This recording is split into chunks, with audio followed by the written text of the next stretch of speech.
Olá, pessoal, sejam muito bem-vindos e bem-vindas a mais um Papo Clia, nosso espaço para conversarmos sobre psicologia, saúde e educação.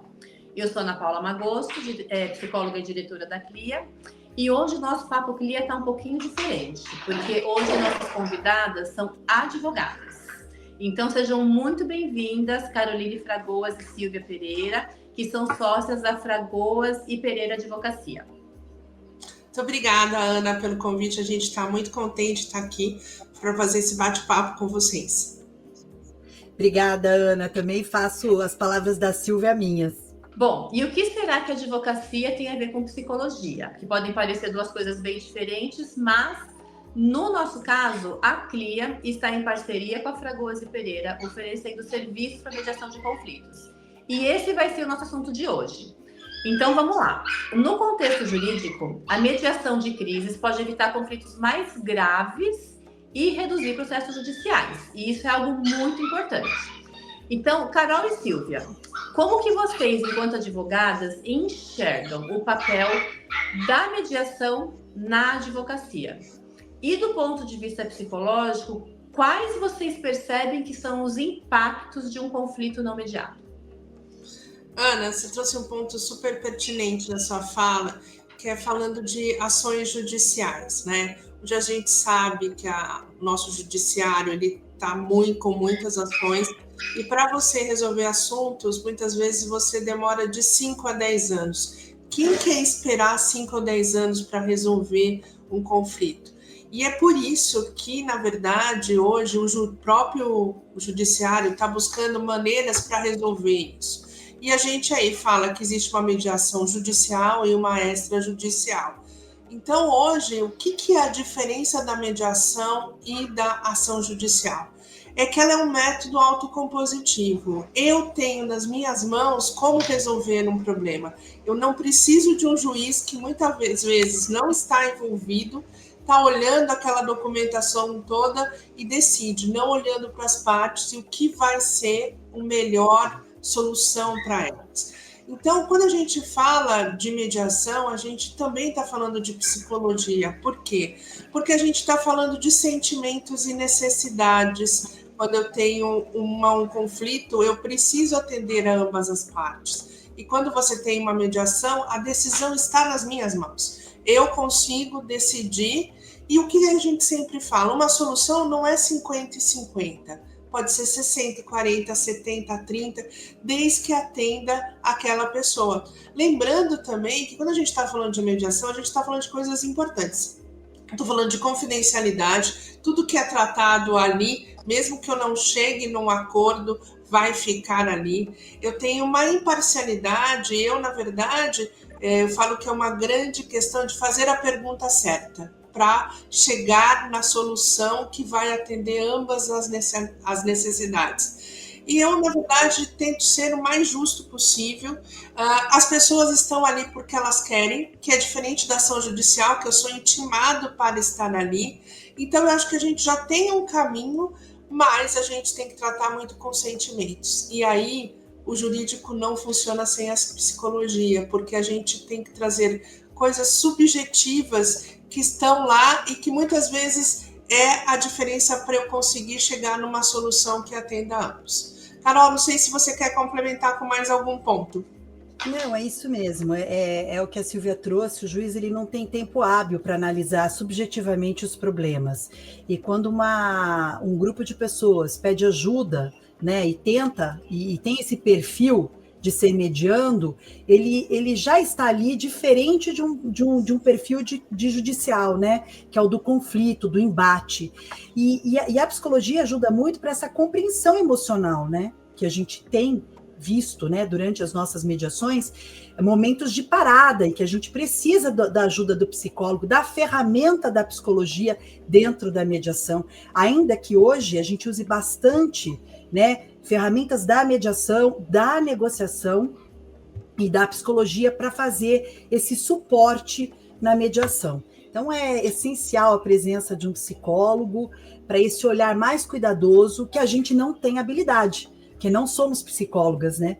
Inclusive, quando abrimos uma mediação, fazemos uma abertura. E nessa abertura a gente deixa bem claro, aqui Nós não somos juízes, não somos promotores e tampouco psicólogos. Então, na medida em que vocês tiverem necessidade de assistência jurídica, de uma assistência com psicólogo, vocês devem pedir para a gente parar e aí vocês seguirem depois de serem atendidos ou depois de tirar essas dúvidas. Isso é extremamente importante. Por isso o trabalho é em conjunto, não excludente. Eu acho que são mais importantes. Só complementando. Desculpa, pode falar, Silvia. Só complementando, existe uma diferença também primordial entre a mediação e a ação judicial. Eu estou ali porque eu quero. A partir do momento que eu não quero estar mais, eu posso encerrar a mediação. E na ação judicial isso não acontece. Independente de eu querer estar ali ou não, existe uma obrigatoriedade. Então, esse também é um dos princípios da mediação que a gente também sempre gosta de falar. Você pode encerrar aqui a qualquer momento.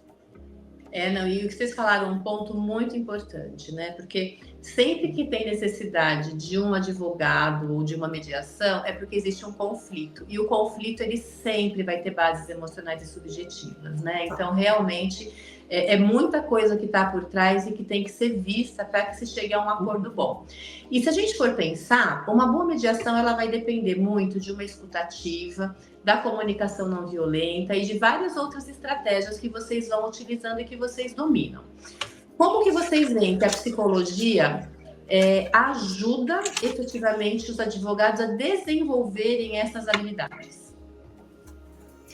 Bom, quando a gente faz um curso de mediação, dentre as matérias que a gente estuda e que são extremamente importantes, é a escutativa.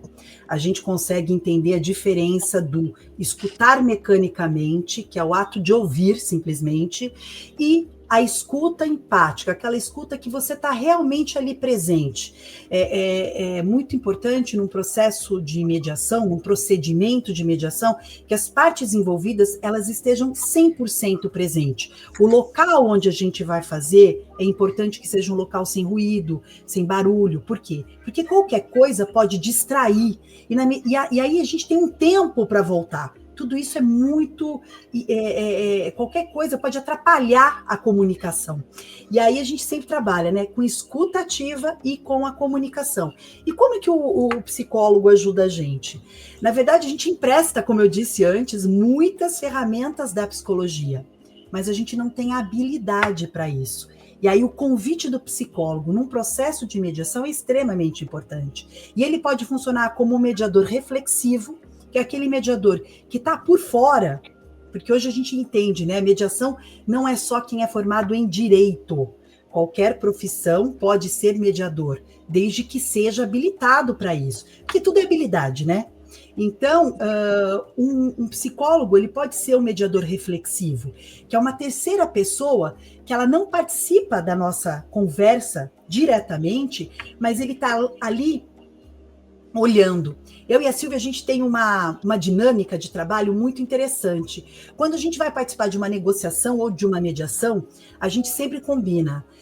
Silvia, você fala e eu escuto. Ou Carol, você fala e a Silvia escuta. Por quê? Porque a pessoa que está envolvida na conversa, por vezes não está escutando ativamente. E aí, aqueles pormenores só fica naquela escuta muito, muito bem apurada. E aí pode entrar a figura do psicólogo, como esse mediador reflexivo, que ele está só na escuta, só observando, só entendendo o contexto, para depois trazer as sugestões de continuidade, né? Que eu acho que isso é importantíssimo, né? Para a gente gerar as opções que vão vir aí para frente, no caso de uma mediação, ou mesmo de uma negociação. Essa abordagem do psicólogo se faz importantíssima. Eu acho que tem algumas outras coisas que acrescentam. Por exemplo, o psicólogo conhece muitas vezes padrões de comportamento que nós, como mediadores, não conhecemos. Ou situações de gerenciamento de estresse. Eu não quero num divórcio, eu não quero mais falar com ele, aquele cara é isso, isso, isso. Então, se a gente não consegue um equilíbrio na relação, isso dificulta muito a ação do mediador. Então, o psicólogo tem um papel super importante nisso que eu estou comentando agora, que é padrão de comportamento, gerenciamento de estresse e outras situações a qual o mediador não trabalha continuamente, né? E, por exemplo, num divórcio, a gente sabe que tem papel do psicólogo, principalmente, por exemplo, com as crianças, com o casal, para que a gente aí consiga trabalhar e buscar uma solução. Porque muitas vezes o que a gente sempre fala quando a gente está fazendo uma mediação de divórcio, vocês vão deixar de ser marido e mulher, mas vocês nunca vão deixar de ser pais. Então, trazer essa consciência e fazer que muitas vezes um ou outro usem os filhos como uma arma contra o outro, esse é um trabalho do psicólogo, que é uma parceria incrível com a gente, porque aí a gente consegue ser imparcial, construir uma solução conjunta. É muito o que a gente fala hoje de uma advocacia colaborativa, que a gente tem com o psicólogo, com a pessoa do próprio financeiro. Então, hoje, a advocacia também está saindo do lugar comum, que eu só falo de ação judicial. Eu quero ser uma advocacia resolutiva, que eu também trago um bem-estar, porque esse também é uma função do psicólogo, trazer um bem-estar para as pessoas e para as situações. Não, e isso é fantástico. Oi, desculpa, Carol. Eu só queria te acrescentar um negócio. A gente tem um costume de falar na mediação, existem vários tipos de mediação, né? Transformativa, circular narrativa e assim por diante, né? Teria que ter uma aula para explicar todos os tipos de mediação. Mas uma delas, ela pensa na pessoa e volta para trás. É o que a gente fala assim, vamos olhar lá atrás e voltar aqui na frente. Então, ela circular narrativa. Ela vai e volta. Nessa, a gente abre o que a gente chama de caixa de Pandora. Quando a gente abre a caixa de Pandora, o que pode acontecer? Se eu sou formada em direito e alguém me traz uma situação emocional que eu não tenho controle, eu não posso seguir. Eu preciso da figura do psicólogo. Essa caixa de Pandora é da psicologia, não é da mediação. Então, a gente tem que entender as nossas funções. Por isso é tão importante essa comunhão de interesses aí em resolver e ajudar essas pessoas. Sim, e eu vejo que é justamente esse entendimento que vocês têm da importância, né, do profissional da psicologia junto com vocês da mediação, que fez essa parceria entre nós ser muito possível, né? Porque vocês têm muita clareza disso, e isso é muito fantástico, porque é muito difícil você encontrar pessoas que tenham essa clareza toda. Agora, me fala uma coisa, como que vocês veem que a intersecção entre essas áreas vai aprimorar essa prática da mediação de uma forma efetiva? Olha, a gente, na verdade, até a gente fez uma discussão, né, sobre isso, porque eu acho que quando você está falando de necessidades e sentimentos, que a gente usa muito na comunicação não violenta, a gente trabalhar em conjunto faz que a comunicação se flua muito melhor, a gente tem uma facilitação, a gente tem uma avaliação emocional que a gente tem uma percepção, mas é diferente do psicólogo, que tem uma avaliação emocional das pessoas que estão ali. A gente também começa a falar para as pessoas que eu posso ter um conflito, mas ele pode ser resolvido. A gente acaba tendo, seja na parte familiar, no foco nas crianças, ou seja na parte empresarial, no foco na equipe. Então, esse trabalho conjunto faz que o resultado seja muito melhor. Eu sempre acredito que a soma de 1 mais 1, 2 é melhor do que 1, porque aí a gente consegue ter uma solução muito mais ampla e a gente consegue atender aquela necessidade não atendida que gerou muitas vezes um sentimento ruim. E um ambiente, né, muito mais calmo e colaborativo. Eu acho que isso é importantíssimo a gente levantar.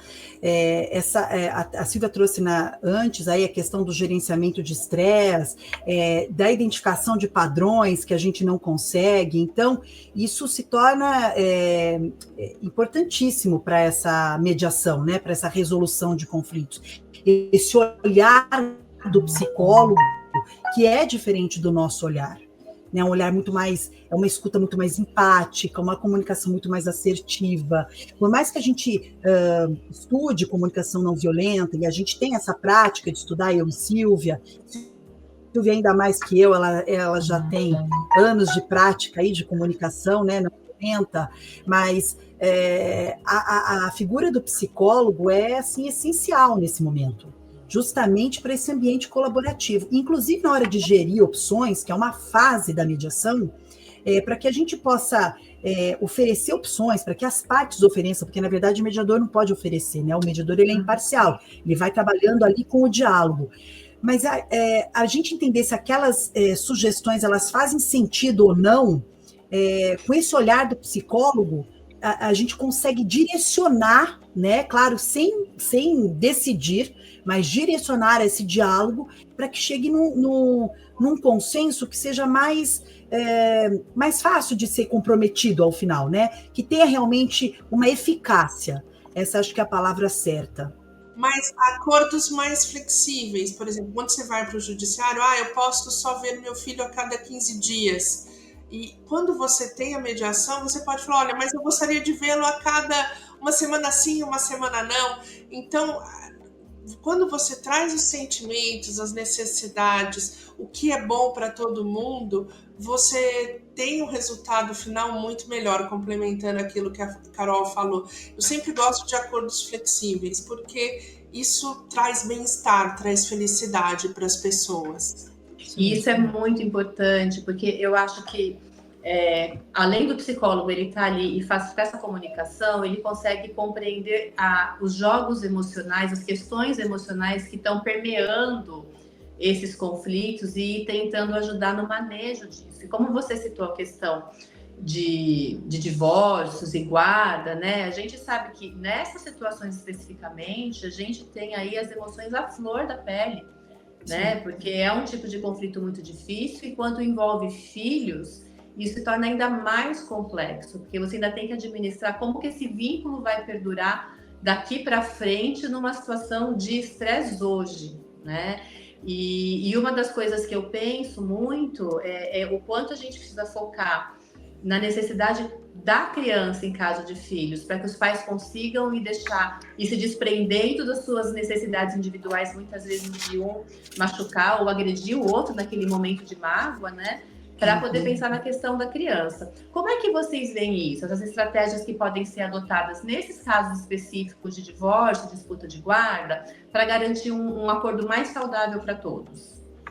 A gente imaginando uma disputa de guarda clássica, vamos dizer, sem grandes problemas, a gente sempre tem que focar na criança. E eu costumo dizer numa mediação sempre, qual é o bem maior que vocês têm?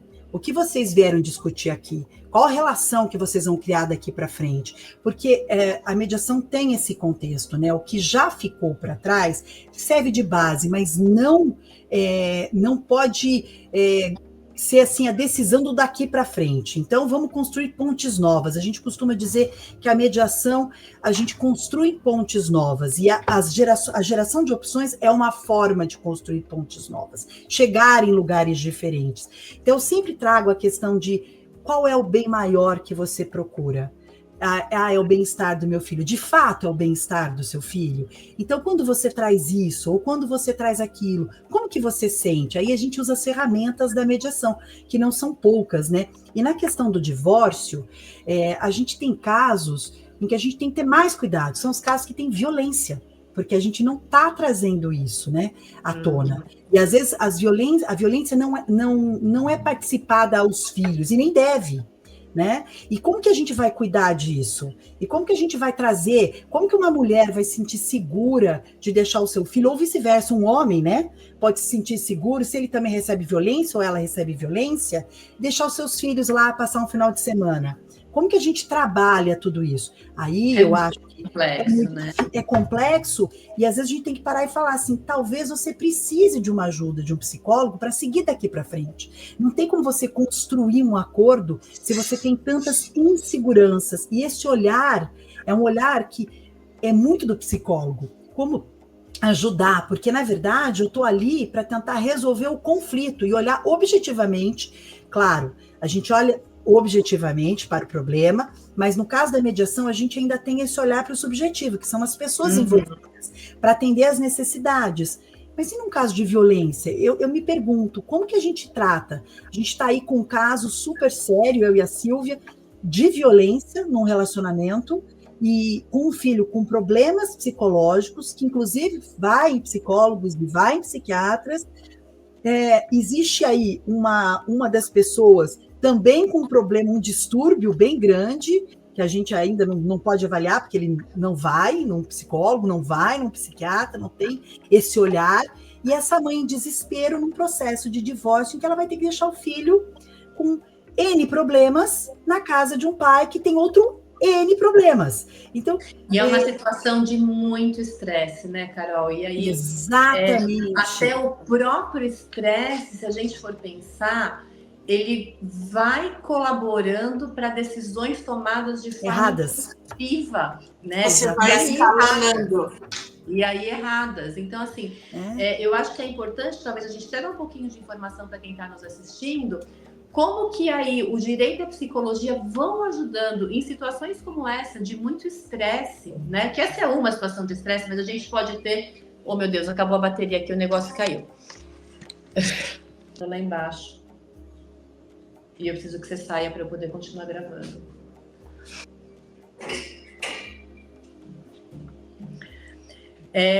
Então, assim, é da gente pensar dessas situações de estresse, como essas de violência, e tantas outras, né, que tem muito estresse e ansiedade envolvido. Quais são essas estratégias que juntos, né, direito e psicologia podem utilizar para ajudar as partes a tomarem decisões mais racionais e estratégicas e não tão impulsivas, né? Se vocês puderem falar um pouquinho sobre isso, acho que vai ser muito útil para quem está assistindo. Eu acho que tanto você, Ana, quanto a Carol trouxeram pontos muito importantes, né? Situações como essa que a Carol comentou são situações que a gente tem problemas muito anteriores do que o relacionamento, né, para estar se discutindo ali. Então, uma dica que eu acho que é super importante é não escalonar. Geralmente, o conflito, ela tem uma temperatura muito alta e eu tenho que fazer como uma cebola. Eu tenho que tirar as camadas. Muitas vezes, eu não consigo resolver tudo ao mesmo tempo e eu tenho que ter esse discernimento. E aí, a psicologia nos ajuda muito falando, olha, esse é uma coisa mais fácil para resolver, isso daqui a gente vai demorar um pouco mais de tempo, isso você não vai ter uma solução, porque eu acredito muito na troca, na parceria que a gente tem com os psicólogos, porque a situação às vezes é tão grave como essa, que se você olhar, você quer fugir, você fala assim, nossa, eu não quero tratar, mas aí você começa a ver toda a circunstância e você começa a entender que as pessoas precisam de ajuda e não é só uma ajuda de uma mediação, é a ajuda de um psicólogo, é a ajuda de um psiquiatra. Então, e aí a gente vai poder conseguir construir essa solução, mesmo que seja dividindo ou desescalonando, né? A gente tem discutido muito, a gente tem grupos de estudos de mediação de conflitos e negociação, que a discussão que a gente está tendo agora é como desescalonar o conflito, como eu consigo abaixar essa temperatura para que as pessoas consigam chegar numa solução. Mas tanto eu quanto a Carol acreditamos que isso, como você tem vários vieses, a gente não consegue fazer isso junto. Tanto que para essa pessoa, nosso aconselhamento foi, vocês todos precisam de um psicólogo, ou o marido é resistente a isso, porque ela tem tanta dor envolvida ali que não é uma mediação, né? Ou a gente tem um outro caso de divórcio que a gente estava na finalização dele. Aí aconteceu uma situação de um estresse que eu diria que era 150%, que a pessoa obteve uma informação que ela não tinha, e essa pessoa foi no lugar que a outra trabalhava e fez um escândalo que todas as pessoas em volta viram e tudo mais. Então, essas coisas, nós como mediadores, a gente ajuda, mas a gente não resolve. E a gente não vê, né, Ana? Eu acho que essa que é a grande questão, porque eu estava em conversa com essa moça que deu esse estresse aí, e em nenhum momento eu consegui perceber, e olha que eu trabalho com a escuta, e a escuta, eu acho que é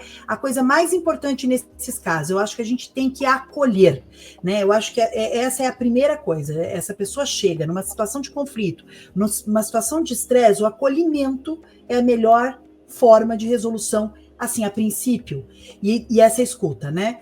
E eu não percebi que ela ia fazer isso.